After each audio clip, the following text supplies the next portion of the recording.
Terima kasih Bapa, kami mengucap syukur buat hari ini. Tuhan, Engkau masih mengizinkan kami boleh berjumpa kembali di hari Minggu ini untuk sama-sama boleh beribadah.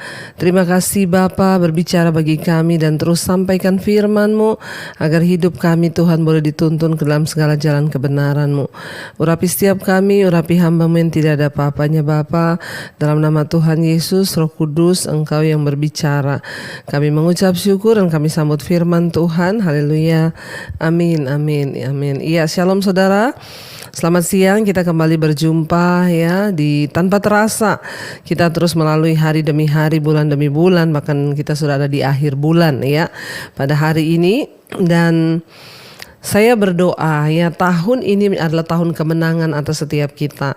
Menang atas dosa, menang atas segala karakter-karakter yang buruk, menang atas setiap hal-hal yang yang Tuhan tidak berkenan, supaya hidup kita juga boleh mengalami kemenangan di dalam hal ya semua yang kita mau, semua yang kita inginkan ya tercapai dalam hidup kita yang sesuai dengan kehendak Tuhan. Ketika kita menang atas diri sendiri, atas karakter, atas segala hal terutama dosa dalam hidup kita, maka kita juga akan mengalami kemenangan di dalam segala hal.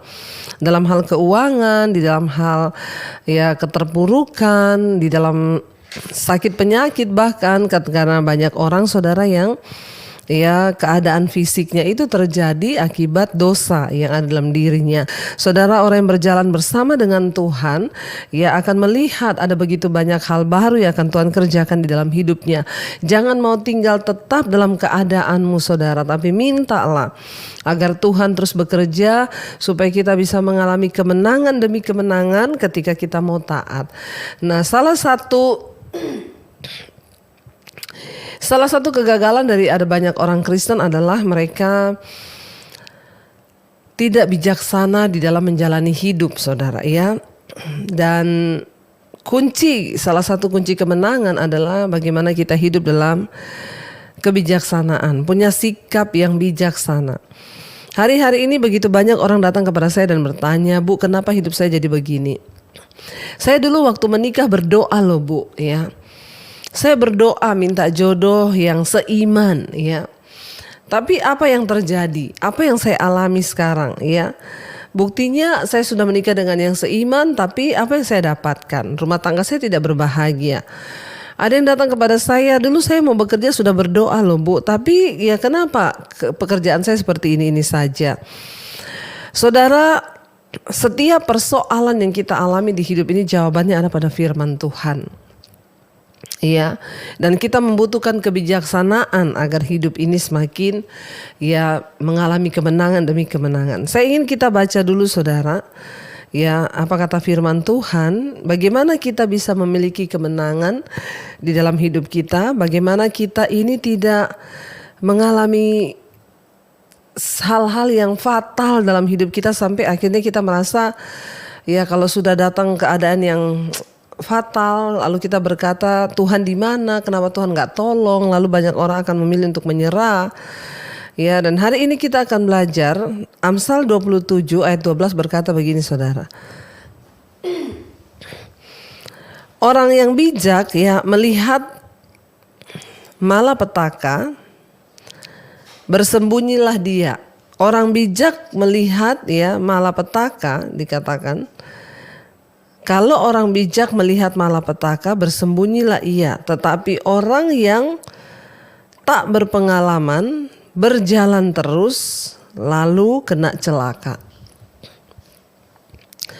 Ayat ini berkata kalau orang bijak melihat malapetaka bersembunyilah dia.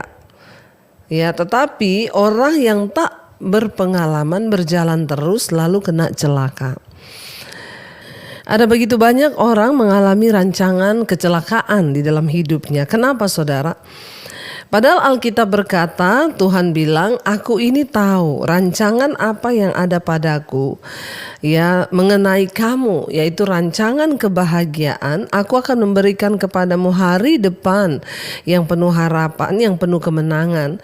Aku tidak memberikan kepadamu bukanlah rancangan kecelakaan, tapi rancangan yang mendatangkan damai sejahtera.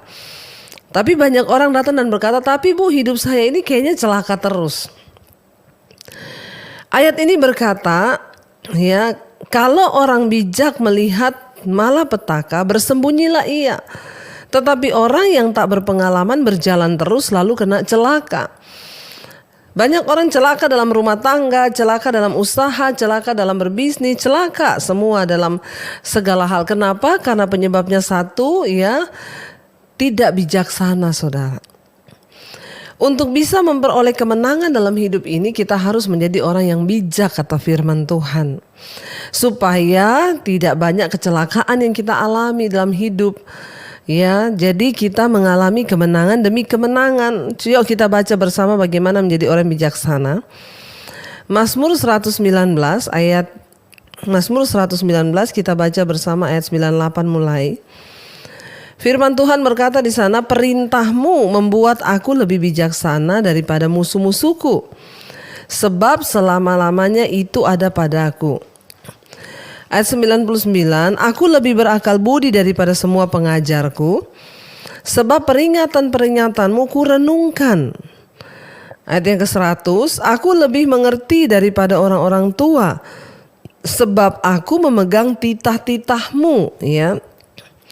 101, terhadap segala jalan kejahatan aku menahan kakiku, supaya aku berpegang pada firman-Mu. Bagaimana kita bisa menjadi orang yang bijaksana di hidup ini sehingga tidak banyak rancangan kecelakaan, kegagalan yang kita alami?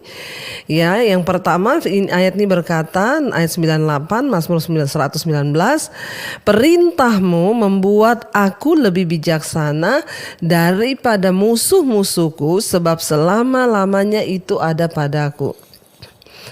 Firman Tuhan itu membuat kita bijaksana.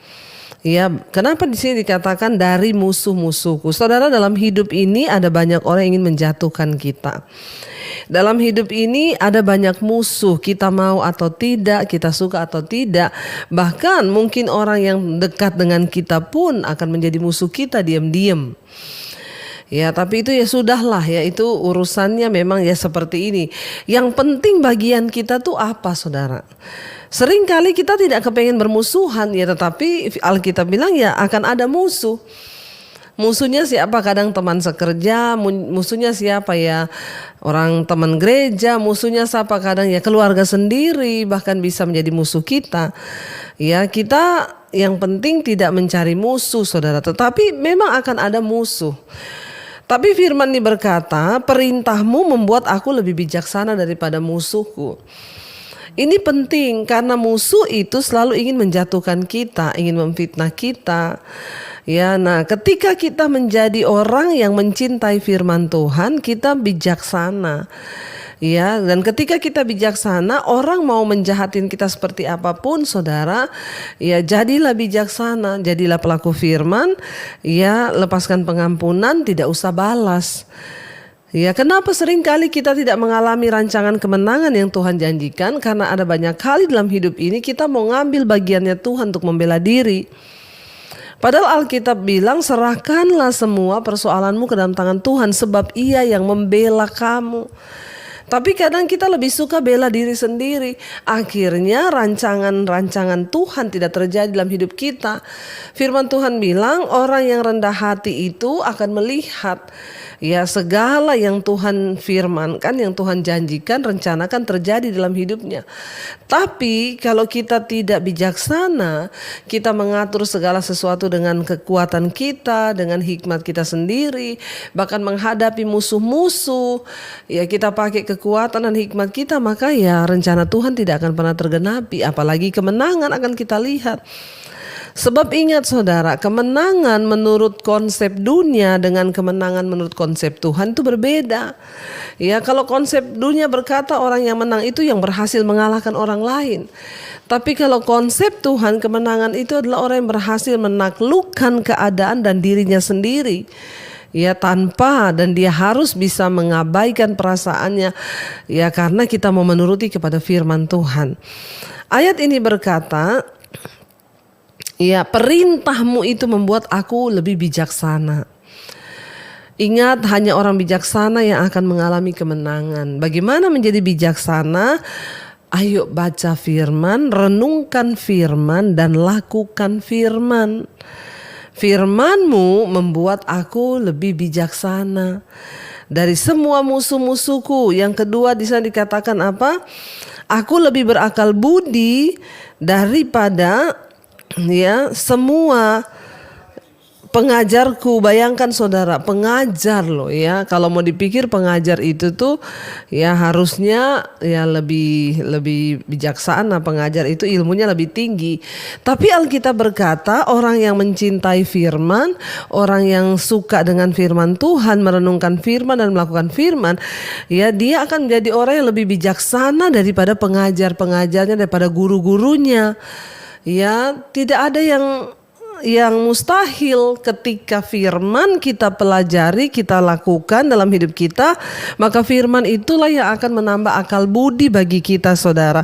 Dikatakan di sini, aku lebih berakal budi daripada semua pengajarku.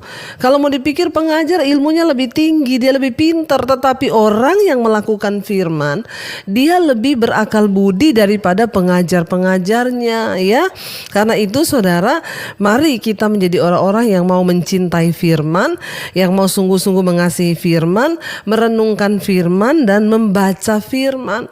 Supaya apa, saudara? Dalam hidup ini kita harus dituntun oleh akal budi, oleh hikmat Tuhan. Kita harus dituntun oleh orang tanya akal budi itu apa, saudara? Semua orang diberi otak, binatang pun punya otak, tetapi binatang nggak punya akal budi.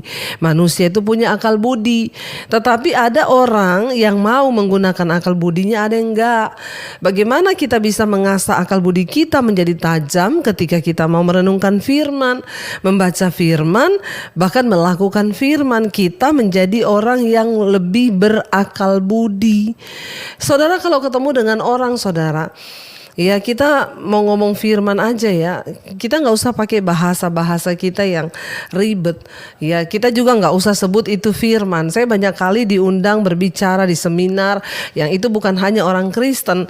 Jadi seringkali pemimpin perusahaannya berkata, Bu, ini kami nanti mayoritas di perusahaan kami adalah bukan orang Kristen. Jadi ibu tolong atur bagaimana gaya bicaranya. Yang penting firman tersampaikan. Seringkali saya tidak harus menyampaikan di dalam Efesus pasal yang gini kayak yang gini, enggak. Seringkali saya hanya menyampaikan kayak tadi kalau kita sampaikan di kalangan orang sekuler firman Tuhan, kalau orang bijak melihat malapetaka, bersembunyilah dia, tetapi orang yang tidak berpengalaman berjalan terus lalu mendapat celaka.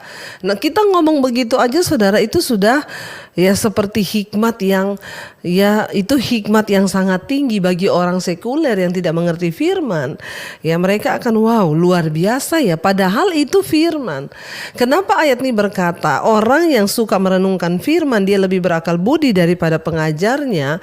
Karena orang yang merenungkan firman dan melakukan firman itu dia memiliki hikmat ilahi. Dan firman itu melampaui segala ilmu yang ada di dalam dunia ini. Karena itu rajin baca firman, terutama bagi saudara anak-anak muda, remaja, hidupmu tuh masih panjang. Berdoalah supaya Tuhan beri firman-Nya. Rajinlah membaca firman. Dikatakan di sana, aku lebih berakal budi daripada semua pengajarku, sebab peringatan-peringatanmu itu kurenungkan. Saat kita merenungkan firman, akal budi kita itu semakin tajam. Jadi kita tidak sembarang melangkah, kita tidak sembarang bertindak, sehingga hidup kita semakin terarah menuju kepada kemenangan. Tidak banyak kesalahan yang kita buat, saudara, karena firman Tuhan yang memimpin akal budi kita, saudara. Lalu ayat yang berikutnya di sana dikatakan, aku lebih mengerti daripada orang-orang tua. Aku lebih mengerti daripada orang-orang tua.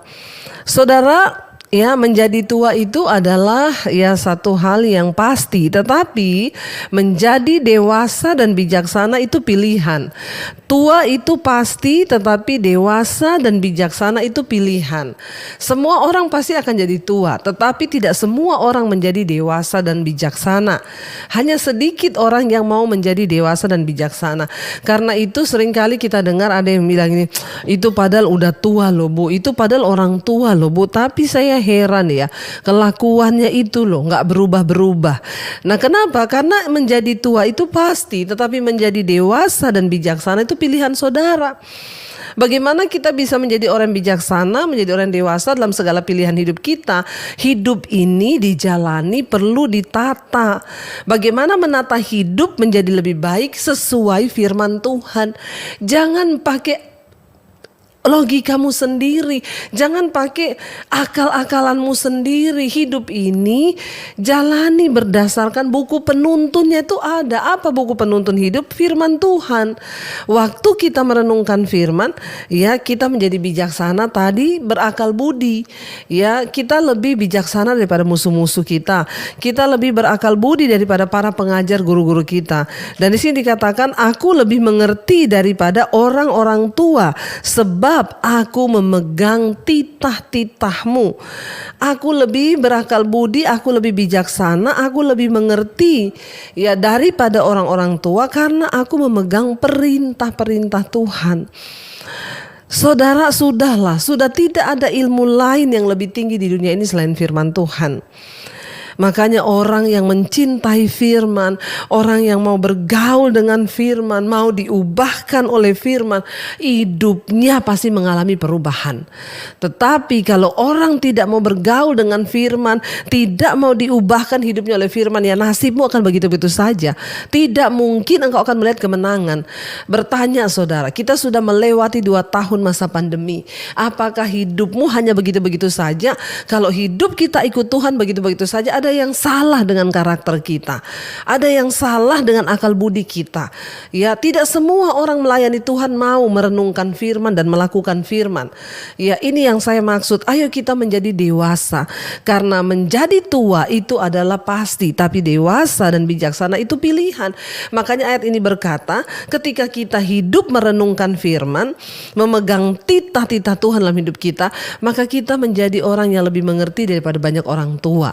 Ya, makanya Rasul Paulus berkata kepada anak rohaninya Timotius, jangan seorang pun menganggap engkau rendah karena engkau muda, tapi jadilah teladan di dalam perkataanmu, tingkah lakumu.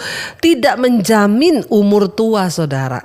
Bukan jaminan. Dan Tuhan tidak melihat kita tuh dari segi umur jasmani kita, tapi Tuhan menghitung kedewasaan rohani kita. Ingat itu baik-baik.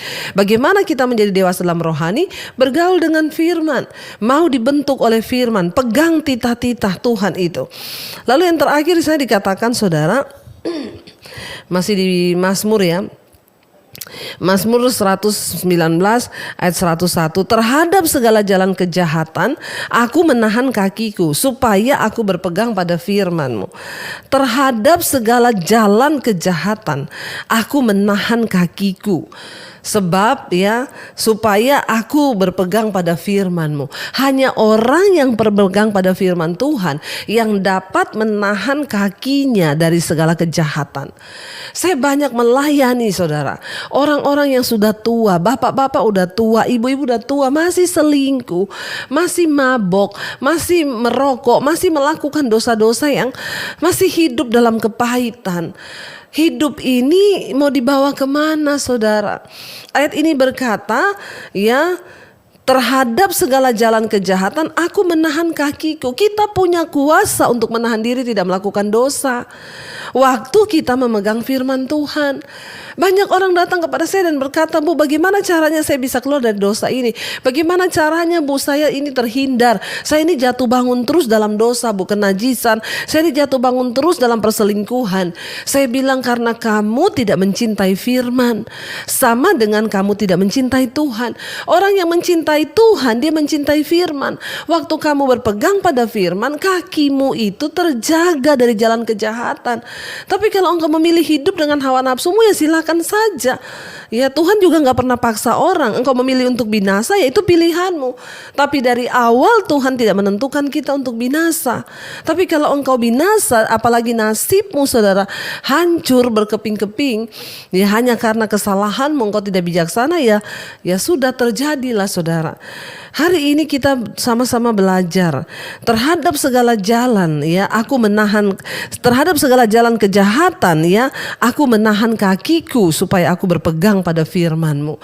Mari saudara, kita bisa dan punya kuasa untuk menahan diri dari kejahatan. Jangan melangkah kepada jalan kejahatan. Kita punya kepekaan untuk membedakan mana yang jahat, mana yang tidak. Kita punya kepekaan untuk memilih mana dosa, mana bukan. Ayo kita sungguh-sungguh hidup mengasihi Tuhan dengan hidup dalam kekudusan hari-hari ini. Supaya apa? Engkau kita melihat saudara bagaimana Tuhan itu sanggup untuk melakukan segala perkara. Tuhan itu sanggup untuk mengubahkan hidup kita. Bahkan Dia sanggup memberikan kemenangan demi kemenangan dalam hidup kita. Ketika kita mau sungguh-sungguh, ketika kita mau berjuang bersama Tuhan, maka Dia Tuhan yang sanggup juga untuk melakukan segala hal dalam hidup kita. Mari kita merenungkan firman ini. Terima kasih Tuhan. Ajar kami untuk selalu memiliki hati yang bijaksana, memiliki hidup yang bijaksana di dalam Engkau Bapa, agar hidup kami boleh sungguh-sungguh dituntun dalam jalan-jalan kebenaran-Mu Tuhan, agar kami tidak salah langkah dan kami boleh mengalami janji kemenangan dari Tuhan. Mari kita katakan pujian ini di hadapan Tuhan sebagai doa kita kepada Tuhan pada siang hari ini. Ajar kami Tuhan menghitung hari-hari, agar kami beroleh hati bijaksana.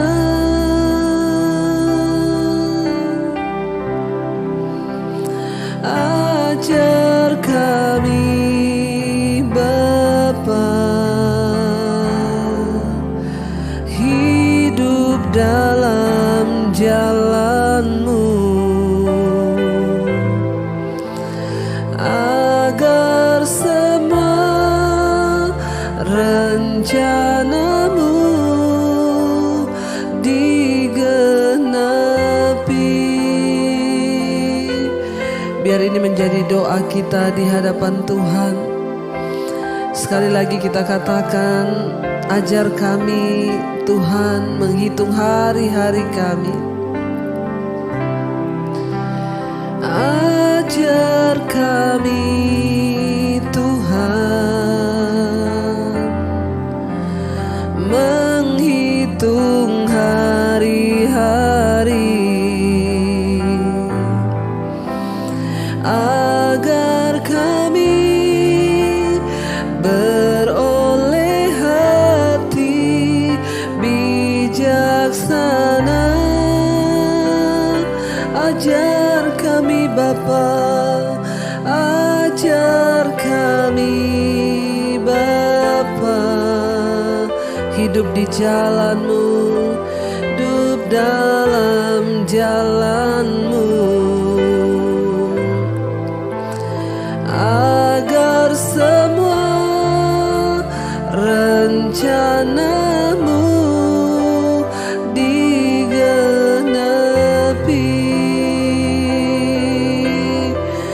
Oh, genapi rencana-Mu Tuhan.